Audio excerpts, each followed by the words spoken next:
Yo, yo, yo, what's good? Salutations to the nations, Angel Knots. It's your boy Young Sinai.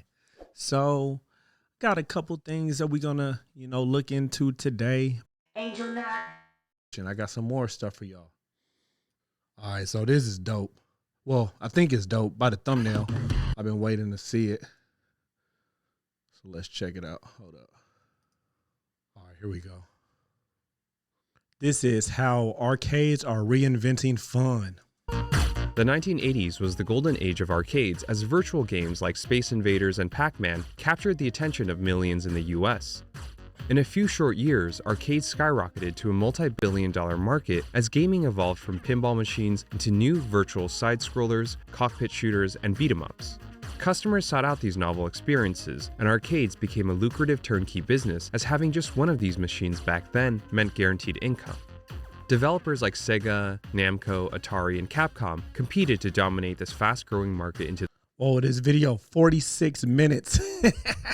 I was not expecting that. We might do this in parts, okay? the 90s, adding elements like 3D graphics, light guns, competitive play, and force feedback steering for differentiation. The more elaborate the hardware, the more immersive the experience, and the greater the premium that developers could charge for these machines. The market encountered year-over-year volatility as not every game was a hit, and genres fell in and out of fashion. But since the 2000s, the market has been in a steady decline. My cats keep playing in this trash can full of waste paper. Look, y'all keep watching the video. And arcades have been disappearing across the US. Customers have shifted their spend to home consoles and handheld devices, which outclass arcades in convenience, value, and entertainment. Gaming has become more accessible, diverse, and forgiving as developers no longer need to design games to milk quarters out of players and to generate ROI for venue operators. Through the 90s, arcades were essential establishments for children and adults alike. Nowadays, the few still hanging on rely on selling alcohol and nostalgia to make ends meet. On paper, the broader physical entertainment industry seems doomed. Retail has been trending down since 2010, and the only sustainable businesses are the big-name roller coasters and theme parks. I don't know what their problems is. It's like they're animals or something. Why bother going to an arcade when you can get a cheaper, comfier experience on your couch at home?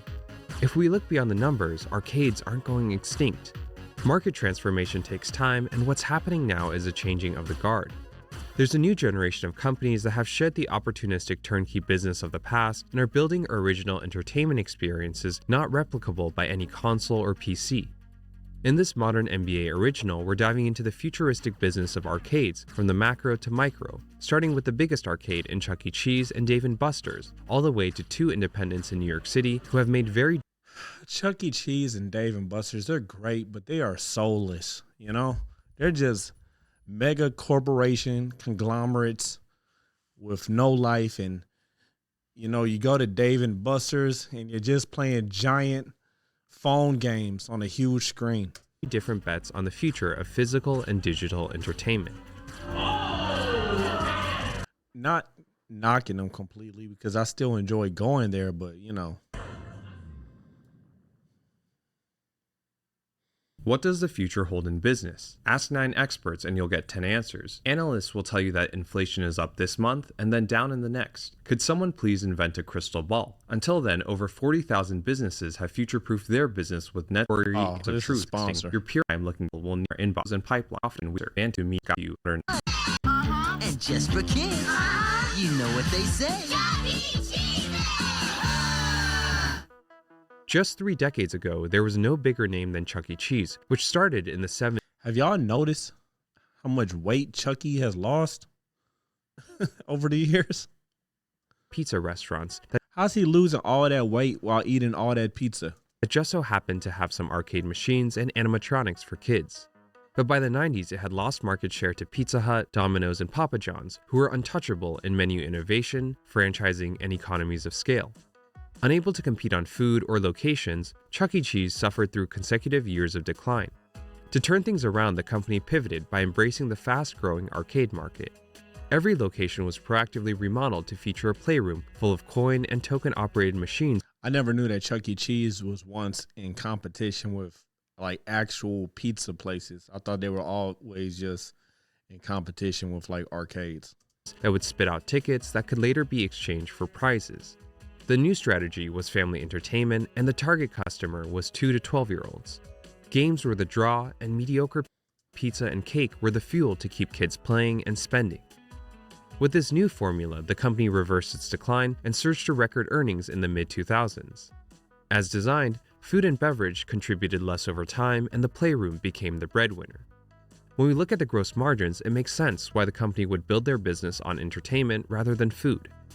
The arcade games were all turnkey, self-service assets without any variable costs like labor or ingredients. This shift in spend led to record profits as Chuck E. Cheese nearly tripled its margins in a single decade despite adding over 100 new locations. To fund expansion, they needed cash flow, so the majority of locations had to be run by corporate. As a result, franchise fees and royalties have been insignificant through the lifetime of the company. But revenue slowed to a standstill starting in the mid-2000s. The same thing happened with the bottom line, as margins dropped from double digits to single digits. The average Chuck E. Cheese has grossed less and less every year despite the spending shift towards higher margin arcade games. Fewer and fewer families were coming back to the mouse. Chuck E. Cheese had positioned itself as the ultimate kids arcade, yet there were now better options than ever. The PS2 came out in 2000, the GameCube in 2001, the DS and PSP in 2004, and then That's when parents are saying, we got Chuck E. Cheese at home. and finally the Wii, Xbox 360, and PS3 in 2006.